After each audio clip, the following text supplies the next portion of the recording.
Tatlong araw makalipas ang panloloob, minabuti na nilang pumunta sa presinto.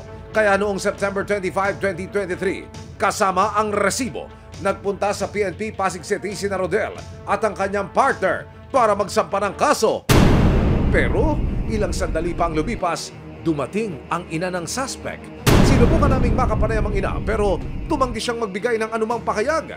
Pero ayon sa kanya, hindi raw siya pumunta para depensa ng anak, kundi para tumulong na maipakulong na raw ito. Hindi po ako nagkukonsinti sa anak ko kasi gusto ko talaga po makulong yung anak ko. Napag-alaman ng resibo na naglapas-pasok na pala sa kulungan ang suspect na kinilalang si Ronel Baltasar. Nakasuhan na siya noon ng resistance and disobedience to person of authority. Lahat tayo may pagkakataon magbago eh. Baka doon sa gagawin natin yun, doon siya magbago. Para hindi na rin po mangyari sa iba yung ginawa niya. Hindi raw sumipot noon ang suspect sa mga pagdinig, kaya nitong January 16, 2024, naglabas na ng warrant of arrest sa Pasig City RTC Branch number 71 laban sa kanya. Pero ang suspect, no show pa rin daw. Ituro mo nga sa akin. Sa camera natin, nasan yung mga CCTV camera kung nakalagay? Andito po yung camera. Ayun. Dito po siya unang nakita. Humigit kumulang isang buwan mula nang maitala ang insidente na nakawan sa residential property na ito sa Barangay Pinagbuhatan, Pasig City. Isa pang insidente ng pagnanakaw ang naitala naman at nai-report sa mga otoridad sa lungsod ng Antipolo. Isang buwan matapos ang pag-akyat bahay ni Baltasar sa Pasig City, isa namang panluloob ang nangyari sa Cogyo, Antipolo.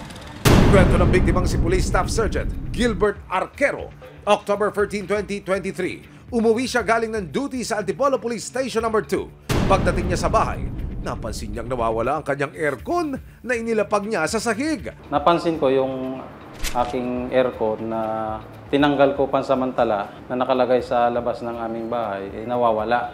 Nagtanong-tanong ako, una doon sa asawa ko, wala daw silang nakita kung sino kumuha. Kaya nagtaka po ako. Sa kanyang pag-iimbestiga, may ilan daw siyang kapitbahay na nakakita sa dalawang lalaki na may bitbit na aircon palabas ng kanyang bahay. Nagtanong-tanong po ako sa kapitbahay hanggang sa nasalubong ko yung nakakita. Ayun, tinuro niya sa akin kung saan makikita yung dalawang suspect.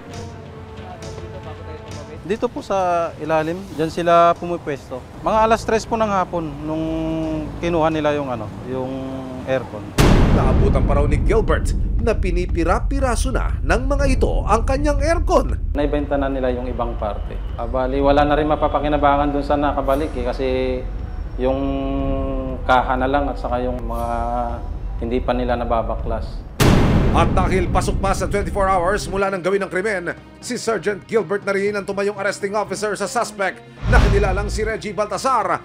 Nako mga kuya, pulis pa ang dinali nyo! Ang ginawa namin, dinala namin sa police station para sampan na lang ng kaso. Samantala, nagbagong taon na pero patuloy pa rin daw na pinaghahanap ng Pasig Police ang suspect na si Ronel na nahulikam ang pag-aakyat bahay.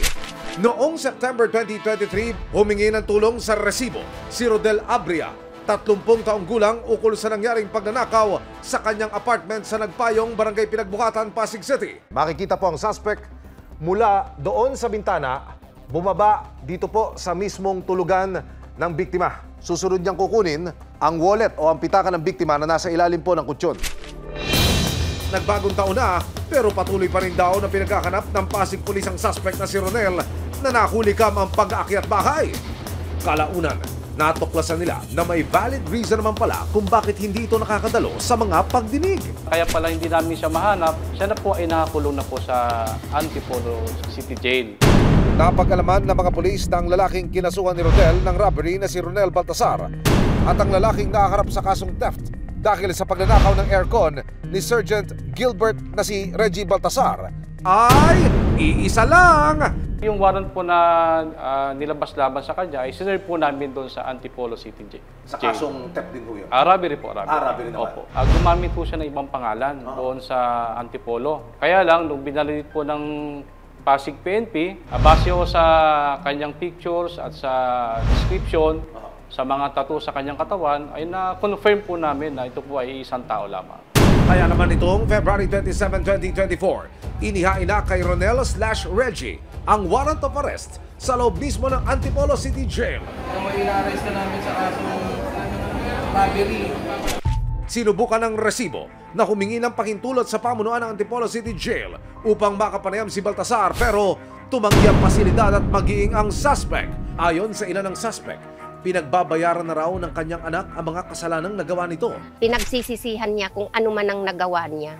Kung ano man ang ginagawa niya, gusto na raw po niya magbago. At ang mensahe ko po sa kanya, sana totoo yung magbago na po siya. At wag naman niya kami nabigyan na ng kahiyan. Kung mapatunayang may sala sa kasong robbery, maaari siyang makulong ng 1 buwan hanggang 6 na taon. Kung makatuna namang guilty para sa kasong theft, nakaharap si Baltasar sa 1 buwan hanggang 12 taon sa bilangguan.